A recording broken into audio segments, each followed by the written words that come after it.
But one of the charges is about the appointment of that Ms. Mokwele, who came from BMW, who came into the police, as one of the charges. We know in public space some so-called expert, the Paul O'Sullivans and the likes, that have been very vocal about the appointment of that lady, that she was a cleaner at BMW, she's now a brigadier in the police. But I guess a profile and everything will be coming to this so that the commissions can get to see exactly what is it that she was doing there, and how much was she paid, and what is she doing in the police, and what is she paid, how she came about being appointed. That one will be presented later.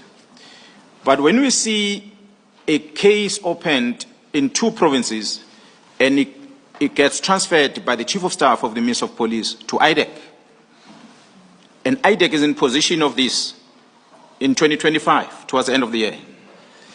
But the case that... Apologies, General. Yeah. And Commissioner Khumalo wanted to correct you. Please consider the year, you say end of the year? 2024. Okay, you had said 2025. Thanks. Sorry, so my bad. End of the year 2025, which I referred to earlier, that Mr. Adams, a member of parliament, had opened cases in Cape Town and Johannesburg, and that was transferred by the letter of the Chief of Staff of the Minister of Police to IDEC within NPA for investigation. So IDEC had written a letter to the Divisional Commissioner of Detective Service to hand over those dockets, which was done towards the end of 2024. So IDEC is now in possession of complaints. I had said earlier, the report from Inspectorate said there's no elements of crime on this complaint. It's a hearsay. The legal services from the police are saying the same thing. Mr. Adams does not avail himself to be interviewed in order to deal with this complaint. But fast forward, commissioners, General Khumalo and the team, one of the critical 2 people I'm going to mention in the team is the provincial head of crime intelligence in Gauteng, who started this, who brought General Khumalo into the picture, because he was approached by the head of detectives on Gauteng and said, there are threats against my members, please assist with the threat assessment. It is that General Lukalakala who spoke to Ntuli to conduct that threat analysis, and they reported to General Khumalo. So they invited General Khumalo to get involved as Gauteng.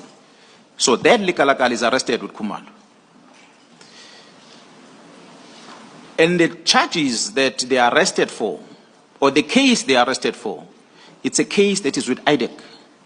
The case is opened in June of 2025.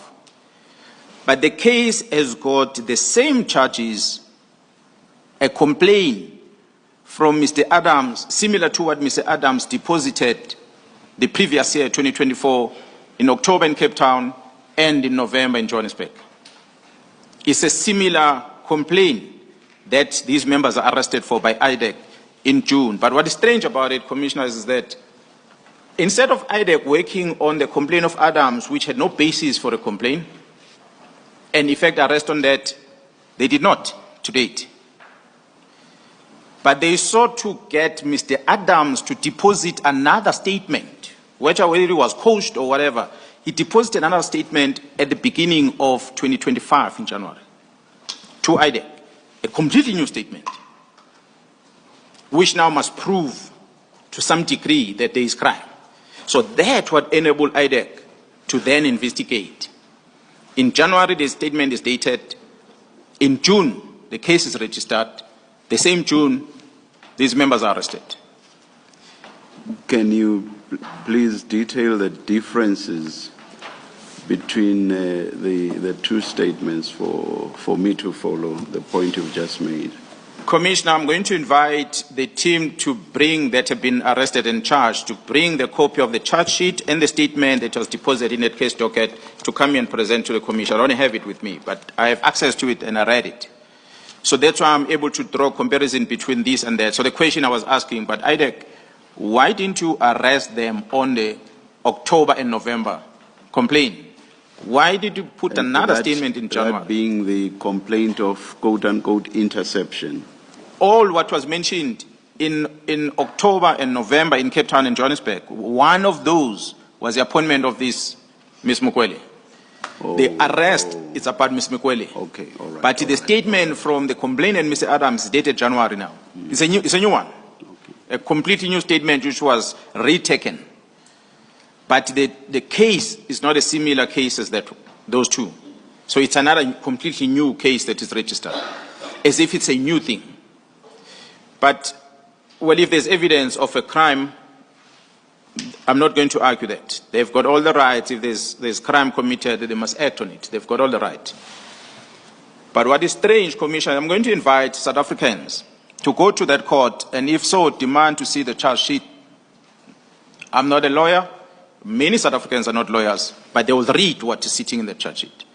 And they will know that this, in any given day, it should not have landed in a criminal court of law. But it is there. Magistrate signs a warrant, or IDEC investigator signs a statement and gives it to the prosecutor in IDEC, who signs off that statement. It goes to the magistrate approves the warrant of arrest, and these people are arrested. And they go to court. In court, strange things happen, Commissioner. That's what makes me to then get to worry. That's why I'm talking about it here today.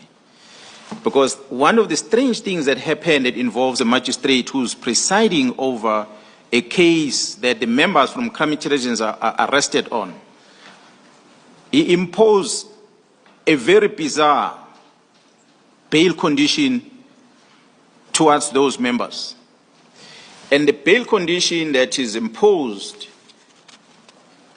by the magistrate in that case against these members from crime intelligence said explicitly that these members who are arrested for facilitating the appointment of Ms. Mokwele from BMW to crime intelligence, apart from going, this incident happened in Pretoria in their offices, they are barred not to go into any premises of crime intelligence anywhere in the Republic of South Africa. That's a bail condition. This is not what the state asked for, but this is what the magistrate took it upon himself to impose on these members. Remember, Commissioner said, it's the same team that is busy with the operation of Gauteng counterintelligence operation. They are barred by magistrate to get involved or enter any premises of crime intelligence. So by default, it means the operation that they are busy with against the drug cartel must stop immediately. So, as I said, maybe the magistrate, someone will say, no, he erred, it was an overreach.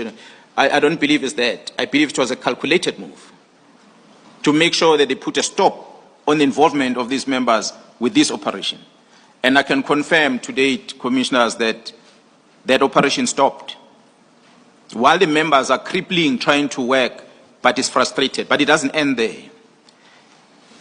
It does not end there because a person who's got an oversight in the runnings of crime intelligence, which is the Inspector General of Intelligence, is demanding the files of that operation. He wants to know what's happening with that operation himself, which is very interesting. Why would the Inspector General be interested on an operation specific? So we have no other reason than to believe that this bail condition, not the arrest, maybe they did wrong during the appointment of this individual that warrants such a case and such charges. Maybe it's justified, but the bail condition is a problem. And for those that follow the case, and I've seen media houses that are here today, they go to court, they listen to the argument, and they go out and they file their reports and they come back to court. The last one was supposed to be on Monday last week. It was postponed because the recording my device was not working in court. And it was just only one courtroom. The others were working. But that one, so there has to be this delay of them coming back. What is strange that happened, which I did not put here, Commissioners, is that many of those members that were arrested, one of them that is one of the charges, he's got two charges. The other one I don't want to talk about the prostitute and the loss of a firearm and stuff like that. He has to answer on that case. but he's also charged on the appointment of this Ms. Mokwele. So when the whole lot appeared in court and they were granted bail with those conditions, this one was kept in custody and he appeared alone the following week. When he appeared alone, he appeared before a different magistrate. And the different magistrate made it clear and said, it's not the job of the court to put conditions about where to work, where not to work. We are releasing on bail, go back to work. It is the National Commission of the Police that will decide whether to enter this building or not. Because the state does not say that your being in that building, how is going to affect the bail condition or the witnesses that are there. So this is a bail condition given to one accused. And this one accused occupies a position of a CFO of this secret fund at Crime Intelligence. He was suspension ends, and he pitched up at Crime Intelligence to go back to work. And he was told not to go back to work. Yeah, well, National Commission will come and explain the reasons for that, but Ms. Colin Barnard released a publication on that, and she was very aggressive towards the National Commissioner, saying that the National Commissioner does not even know the terms of the bail condition of this person. The court said this person must not enter the building of Crime Intelligence. She said that, and she wrote it down, and the bail condition does not say that. So it means she missed that the other magistrate is the one who came with the condition, but the other one that affects this CFO did not say that. But she is of an opinion that this person is not supposed to enter the buildings of Crime Intelligence. So therefore, and I'm told by the National Commission is going to come here that the head of IDEC phoned the National Commission and said that person must not come back to that building, the CFO, despite that the bail condition does not demand that. So this is just to show that there are all the efforts that have been put in place, not against the members